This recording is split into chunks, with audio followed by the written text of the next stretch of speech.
I am about to take you deeper into a world that many of you have never visited. A world of few pleasures. This is Mukuru Kayaba slums, and today we are going to explore how its children get the most basic education imaginable in the most unusual circumstances possible. We begin at the Baraka Junior Academy in the Msikiti area of the slum. Started in 2007, it offers baby class, nursery, pre-unit and standard 1 to 3 classes.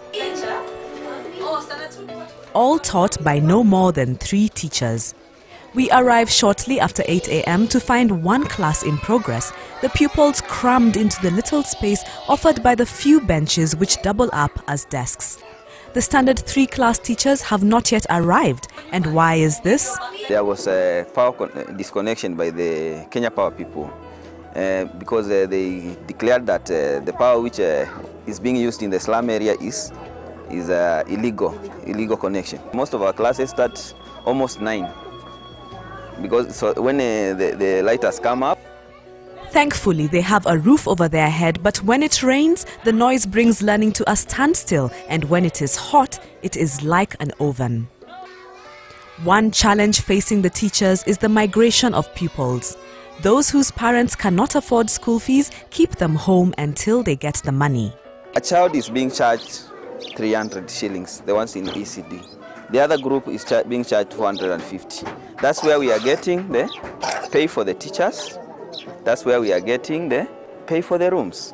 We have population of 50 pupils. 27 have not yet paid their school fees. Now, this may seem a paltry figure to some of our viewers, and others may ask why the parents and teachers don't simply take advantage of the free primary education.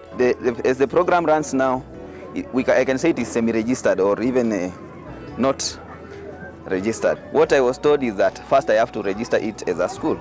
Now for registration of a school you need a 5 years lease agreement for 1 acre, you see, and I don't have any acre. Other challenges faced include the theft of school books, most of which are dilapidated, and the pathetic state of the playground.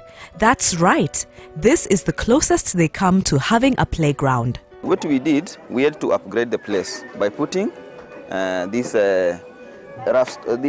stones, and then there was some kind of feeling brought. Like any child, if any child gets injured here, there is no parent who is around, so we have to take the child to school and to the clinic which is around. There is a clinic here next year. The noise from the school doesn't bother the neighbors that are literally next door.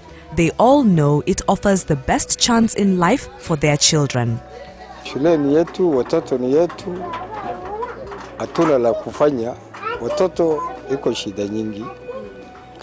We leave the students squinting at the blackboard in their dark classroom and head to the Tumaini Day Center, which at least has stone walls with teaching aids. But the journey from the students' homes to the school is an ordeal.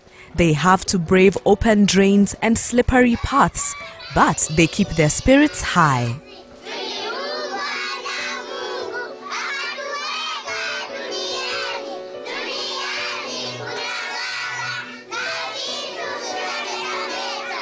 There's one problem though, and that's the question of their safety. I asked Jacqueline Gina what would happen in the case of a fire, considering only one door has been left open to the 2 classes. In case moto ikitokea, sasa wengine ni kuchomekea huko ndani, juu wengine sasa kama mlango ni kidogo na watoto ni wengi, wengine watakosa njia ya kupita. What about the fact that we can smell bang being smoked just next door where the children's toilets are? Kuna watu wengine wanafuta bangi zinye bagi hapo. Wakiona watoto mengi wanawafukuza, ndio wasiwaseme kwa polisi yenye inaweza kuwa karibu. Safety is obviously a critical issue here. The culprit bang smokers are older, tough-looking boys who hover menacingly around our camera, questioning just what it is we are showing. Right next to the very toilets used by the kids. Frightening to say the least.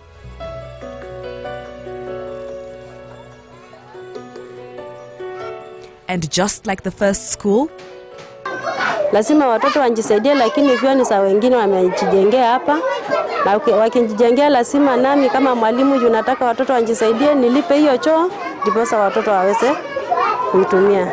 Mitaro yenye mmeiona hapa iko na uchafu na inatupa kila aina ya takataka. Mtoto anaweza tayarishwa mzuri asubuhi na mzazi. Na kabla hajafika kwa shule, akiteresa tu kidogo, hizo manguo zote zimebeba maji ya mtaro. Inambidi tena arudi kwa nyumba, akabadilishwe hizo manguo na kuja na nguo zenye za nyumbani. Saa zingine mtoto amekunywa hiyo maji akifikiria ni maji mzuri. At Hekima Educational Center, Wilkis and Phoebe are the only 2 teachers. Phoebe can't leave her child at home, so she brings him to work and this will be his bed for the day. Siwezi enda kumweka kwa kijiji. Akae na mtu tu ili hali mimi nikikuja kufunza nafunza watoto wa watu. Iwa hapa hata akiamka utasikia akisema A, B, C, D ama 1, 2, 3 paka 5. Wilkis somehow doesn't look old enough to be a teacher, which he quickly clarifies. Somo nililosoma halihusiani na kufundisha. Lakini nafunza kwa sababu niliona baada ya college haina haja nikae tu, afadhali nisaidie kwa kufundisha. I thought I had gone as deep as possible inside Mukuru Kayaba slum, but Raphael proves me wrong as he leads me even deeper to our final school stop, the Lord Faith Care Academy. It is certainly a step up from where we've just been, with 220 children seated in different classrooms and supervised by 5 teachers. But that is where the rosy picture ends. You see, to receive the money from the government, the school must be recognized first. So we were processing the school to register it. Orphans and children from single-parent families pay less than the other children, a noble effort by Zablon to even the scales. This is the official bathroom. If nature calls, the young ones are allowed to use this bucket, while the older ones use this green polythene bag until it's full. For a short call, well, this trench will have to do. And in case there was ever a fire outbreak, many lives here would be lost, as the corridors are narrow and there is only one exit. This is not a safe place. My outlook on schooling in the slums is totally changed. For teachers to put aside the grimness of their surroundings and focus on their intellectual calling is admirable. And for the children to not see the filth around them, just the opportunity of tomorrow, is beyond words. Their world is not an easy one to live in. With dirt and murky waters as a playground and dark, uncomfortable spaces as a classroom, yet somehow these children still find something to smile about, to laugh about. Over to you. What will you do? Not what can you do, what will you do to improve the educational standards of these innocents? I am Janet Kanini, reporting from Mukuru Kayaba slums in Nairobi.